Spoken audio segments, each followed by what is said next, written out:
اور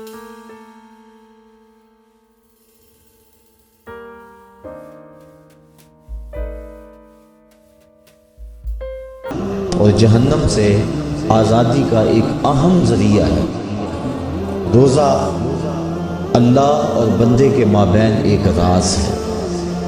روزہ نور ہے، ضیاء اور روشنی ہے، اور آقا کریم صلی اللہ علیہ وآلہ وسلم نے روزے کی فضیلت بیان کرتے ہوئے ارشاد فرمایا کہ ہر شے کی کوئی زکوٰۃ ہوتی ہے، انسان کے جسم کی زکوٰۃ روزہ ہے۔ اگر روزہ رکھے گا تو جسم زکوٰۃ ادا کرے گا، جس طرح زکوٰۃ سے مال پاک ہوتا ہے، روزے سے جسم پاک ہوتا ہے۔ اور روزہ ویسے بھی انسان کے لیے شفا کا پیام ہے۔ فرمایا کہ سحری کھایا کرو، کیونکہ سحری کے کھانے کے اندر بھی اللہ نے برکت رکھی۔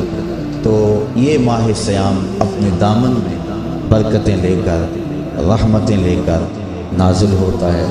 اس کا پہلا حصہ رحمت، درمیانی حصہ مغفرت، اور آخری حصہ جہنم سے آزادی کا مژدہ جاں فضا ہے۔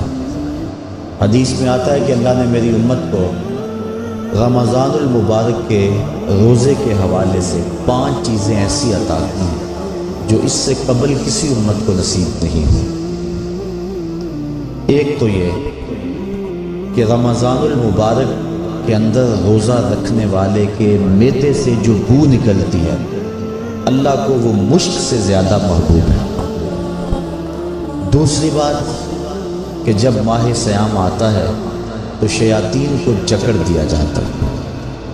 تیسری بات کہ روزے دار جب تک روزے میں رہتا ہے، فرشتے اس کے لیے مغفرت کی دعائیں کرتے رہتے ہیں۔ اور چوتھی بات، جب ماہ صیام کی آخری رات آتی ہے تو اس کے سارے گناہوں کو بخش دیا جاتا ہے اور اس کو جہنم سے آزادی کا پروانہ مل جاتا ہے۔ بلکہ ایک صحابی نے حضور سے عرض کی کہ آقا کریم، جو یہ جہنم سے آزادی کا پروانہ مومن کو ملتا ہے تو کیا یہ لیلۃ القدر کی رات ہے؟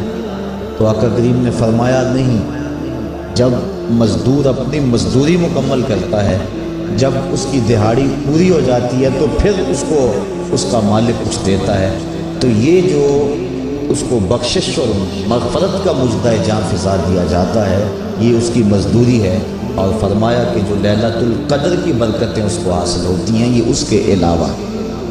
اور یہ اللہ تعالیٰ جل شانہ نے خاص کرم نوازی فرمائی بندہ مومن پر کہ اس کو یہ بابرکت رات عطا فرمائی۔ اور 5ویں فضیلت جو اس کو دی گئی، روزہ دار کو اور حضور سے قبل جو امتوں میں لوگ روزے رکھتے تھے، یہ فضیلتیں ان کو نہیں عطا کی گئی۔ جنت کو پورا ماہ مومن کے لیے آراستہ اور پیراستہ کیا جاتا ہے۔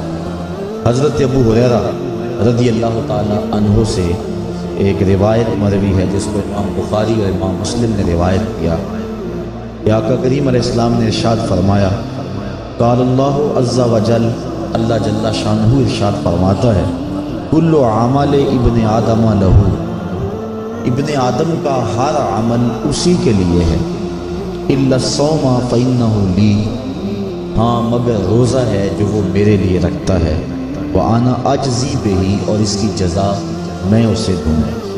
والصیام جنۃ، اور صیام روزہ ڈھال ہے، فإذا کان یوم صوم احدکم فلا یرفث ولا یصخب، فإن صابہ احد او قاتلہ فلیقل انی صائم انی صائم، والذی نفس محمد بیدہ لخلوف فم الصائم اطیب عند اللہ من ریح المسک، للصائم فرحتان یفرحہما اذا افطر فرح بفطرہ واذا لقی ربہ فرح بصومہ۔ تو فرمایا کہ جب کوئی شخص روزہ رکھتا ہے تو اس کا یہ عمل اللہ کے لیے ہے اور اللہ تعالیٰ اس کی جزا دے گا۔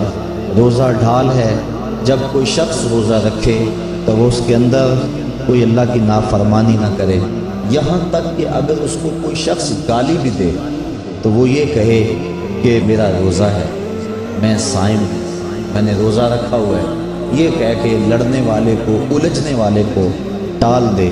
حضور نے ارشاد فرمایا مجھے قسم ہے اس رب کی جس کے قبضے میں محمد کی جان ہے کہ روزہ دار کے معدے سے جو بو نکلتی ہے اللہ کو وہ مس یعنی کستوری کی خوشبو سے زیادہ محبوب ہے۔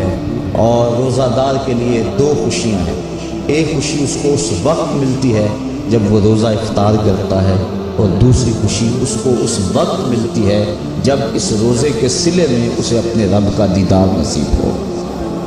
یہ بات ذہن میں رکھیں کہ اس دنیا پر سب سے بڑی دولت جو حضرت انسان کو دی گئی ہے وہ دولت ایمان ہے، اور قیامت کے دن سب سے بڑی دولت جو اہل ایمان کو دی جائے گی وہ اللہ تعالیٰ کا دیدار ہوگا۔